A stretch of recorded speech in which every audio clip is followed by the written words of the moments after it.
तो दोस्तों आज भारत और अमेरिका के वेपन्स को लेकर काफी बड़ी न्यूज निकल कर आ रही है और ऐसे में यहाँ पर बताया जा रहा है कि अब भारत वो करने जा रहा है जो कि आज तक नहीं देखा गया है। जी हाँ दोस्तों, आपको बता दें कि भारत अब एक ऐसे वेपन को यहाँ पर जो कि भारत का सबसे बेस्ट वेपन है उसको अमेरिकन विमान में लगाने जा रहा है। तो दोस्तों क्या है पूरी खबर आपको विस्तार से बताएंगे, आप वीडियो में एंड तक बने रहिए। साथ ही अगर हमारे चैनल को अभी तक सब्सक्राइब नहीं किया है तो चैनल को सब्सक्राइब कर लीजिए ताकि सबसे पहले हमारी वीडियो आप तक पहुंच पाए। तो दोस्तों आपको बताइए कि F-35 लड़ाकू विमान जो कि अमेरिकी है वो इजराइल के पास है, साथ ही कई सारे अन्य देशों के पास है। और इसमें आपको बता दें कि कई सारे अन्य देशों की तरफ से ये न्यूज अक्सर निकल कर आती है कि F-35 लड़ाकू विमान ज्यादातर ग्राउंडेड रहते हैं। जबकि इजराइल की अगर बात की जाए तो इजराइल एक ऐसा देश है जो कि अमेरिकन लड़ाकू विमान को यूज तो करता है लेकिन समय समय पर मॉडिफिकेशन करता रहता है, जिसकी वजह से इजराइल अपनी टेक्नोलॉजी को इसके अंदर इंटीग्रेट करता रहता है। और ऐसे में आपने अक्सर देखा होगा कि इजराइल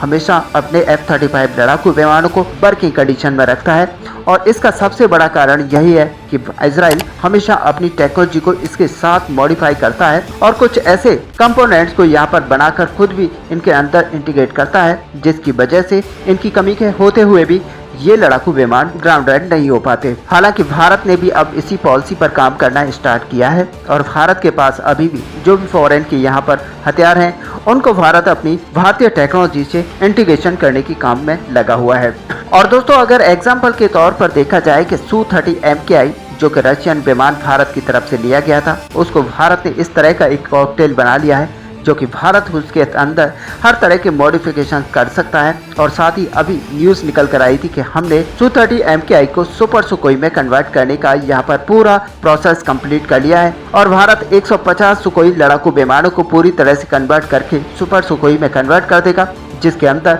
आज की टेक्नोलॉजी लगी होगी, साथ ही हर वो चीज़ मौजूद होगी जो कि 4.5 और 5th जनरेशन के लड़ाकू विमान के अंदर लगाई जाती है। हालांकि ये पॉसिबल भी तभी हो पाया है जब रशिया के साथ भारत के अच्छे संबंध है और रशिया इसके लिए भारत को अलाउ भी करता है। और आप समझ सकते हैं कि रशिया के इस प्लेटफॉर्म के अंदर भारत का हर वो मिसाइल इंटीग्रेट किया जा सकता है जो कि भारत के पास आज मौजूद है। और दोस्तों यहाँ पर कहने का मतलब यही है कि भारत आज की डेट में जितने भी लड़ाकू विमान या जो भी हथियार दूसरे देशों से खरीद रहा है उसको रो फॉर्म में यहाँ पर यूज करता है और हर तरह से अपने हिसाब से ढालता है। और ये बड़ी बात है कि किसी भी दूसरे देश के हथियार के अंदर अपनी टेक्नोलॉजी को इंटीग्रेट करना काफी ज्यादा मुश्किल होता है और इसी पर भारत आज काम कर रहा है। और अब दोस्तों आपको बता दें कि भारत कुछ ऐसा ही करने जा रहा है और यहाँ पर खबर निकल कर आ रही है कि अमेरिकन लड़ाकू विमान के अंदर भारत अपनी सबसे बेहतरीन मिसाइल को इंटीग्रेट करने जा रहा है। और ऐसे में दोस्तों आपको बता दें कि अमेरिका का जो P-8I लड़ाकू विमान भारतीय नेवी यूज करती है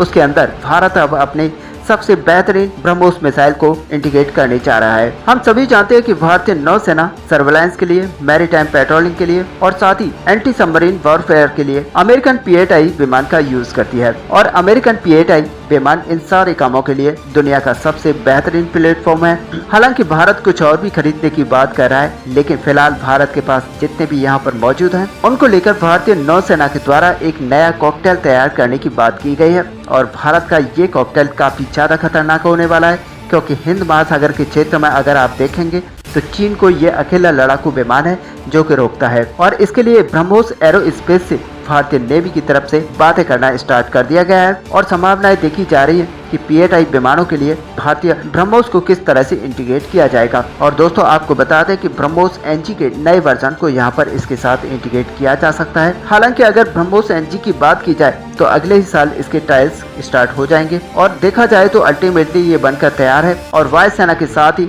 नौसेना भी अपने P-8I विमानों के अंदर इस घातक NG मिसाइल को यूज करेगी। और दोस्तों सच मानिए कि अगर भारत इस तरह का कॉकटेल बनाकर तैयार कर लेता है तो ये चीन के लिए बहुत ही ज़्यादा घातक होने वाला है क्योंकि P-8I लड़ाकू विमान वैसे ही इतने ज़्यादा घातक है। साथ में इनके साथ NG मिसाइल अगर जुड़ जाती है 3.5 मैक की स्पीड से उड़ने वाली मिसाइल है और सच मानिए कि इस मिसाइल को मारकर गिराना तो छोड़ दीजिए बल्कि इसको देख पाना भी मुश्किल है। और ऐसे में इसकी जो रेंज है वो काफी ज्यादा होगी और सबसे बड़ी बात यह है कि ये पूरी तरह से स्वदेशी मिसाइल है और यहाँ पर अमेरिका से मिसाइल को खरीदने के बजाय हमें ये काफी ज्यादा सस्ती मिलेगी। और अब दोस्तों यहाँ पर हमारे जो इंजीनियर्स का कहना है P-8I के जो अंदर 4 पायलॉन्स हैं उनके अंदर 4 ब्रह्मोस एनजी मिसाइलों को बड़े आराम से लगाया जा सकता है और इन्हें लेकर हवा में उड़ने में P-8I विमान पूरी तरह से सक्षम होगा। और दोस्तों कुल मिलाकर अगर देखा जाए तो भारत आगे आने वाले समय में एक ऐसा कॉकटेल बनाकर तैयार करेगा जो कि आने वाले समय में चीन के लिए बहुत बड़ा सरदर्द बनने वाला है। ऐसे में दोस्तों यहाँ पर इस पूरे प्रोसेस को कंप्लीट करने से पहले अमेरिका की कंपनी बोइंग की यहाँ पर अनुमति लेनी पड़ेगी, लेकिन उससे पहले भारत अपने सारे प्रोसेस को यहाँ पर कंप्लीट कर लेना चाहता है, जिसकी वजह से